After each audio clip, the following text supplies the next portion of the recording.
The Maverick Concerts, which is the oldest running summer chamber music festival, has been running for 100 years, and they were celebrating its centennial. The town needed a footprint of that celebration in the middle of town.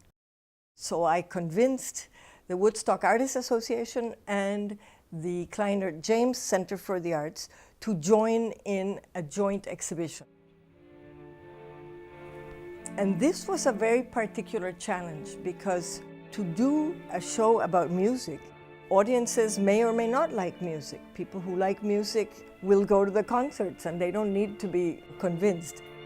If you don't happen to be a music goer, particularly of chamber music, I thought, well, I've got a challenge here. What am I going to do with this material? I have programs, I have photographs, I have archival thises and that's, and so it's not the usual kind of thing that I have. So I thought, well, how can I make this show interesting? So I began thinking, who are the major players? And of course, front and center is the fascinating figure of Hervey White, who in 1905 left the Byrdcliffe colony to found his own colony called the Maverick. And basically, without the Maverick colony and the founding and what went on there, Woodstock would not be as famous as an art colony as it is. Then I thought, so what is this show about? Is it about Woodstock? Is it about music? Is it about the Maverick? And it is the story of an astonishing art colony founded by Hervey White. He was a writer, an editor, a printer, and most of all, he was an astonishing cultural impresario. One of the people that he attracted was the sculptor John Flannigan, who is a very under-recognized person in the art history of the US and of the 20th century. He was one of the masters and leaders of the direct carving movement. There was this huge chestnut tree, and he went at it with an axe, and apparently went at it in a creative fury for 2 or 3 days, and hacked that beautiful horse that you see on the Maverick stage. It also, from the first, was thought to be the symbol, not just of the colony, but of Hervey himself, and of the kind of free, independent life that he craved. You sit in that concert hall, and all of a sudden, you're always in the presence of this monumental figure of a horse. And the more you look at it, the more you become fascinated by it. It's the horse that gave the name to the colony. And it's very fascinating because every time anyone takes pictures of any performance, you always see the shadow of the horse. So I was very interested in making the horse and Flannigan a very important character in the story of the Maverick concerts. Hervey White was incredibly intelligent and widely cultured, but very unorthodox in every way. He had originally come to Woodstock following Ralph Whitehead, who actually did found the very important Byrdcliffe Arts and Crafts Colony.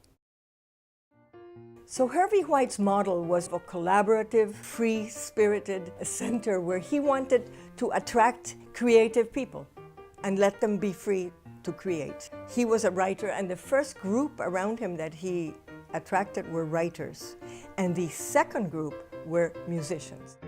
In 1915, he started the Maverick Festivals. His visions were immense, and he wanted to do a cultural festival. And it would start all day. It was like a fair, and everybody was to come in costume, and everybody was invited. Every year, more and more artists came and helped in the production. There were productions of operas. Performances got grander and grander, and astonishingly, there was one, for instance, in which they floated a life-size ship. It was just crazy and wonderful. After the first festival, he made a promise that for the following year they would have a concert hall for, as he called, the highest of all arts, chamber music. The hall itself was created in 1916, 10 years after the founding of the colony. and the first Maverick Concert Series in the hall was 1916. If you go to the hall now, you see that one of the great unique characteristics of the hall are these extraordinary windows that are set on a diagonal. He said that his knowledge of Gothic cathedrals came in handy. And the other thing that happened that was superb was that the hall turned out to have near perfect acoustics. The word began to go out that there was this wonderful place to play music in the woods. So the hall was a key factor in addition to Hervey White of why the musicians kept coming.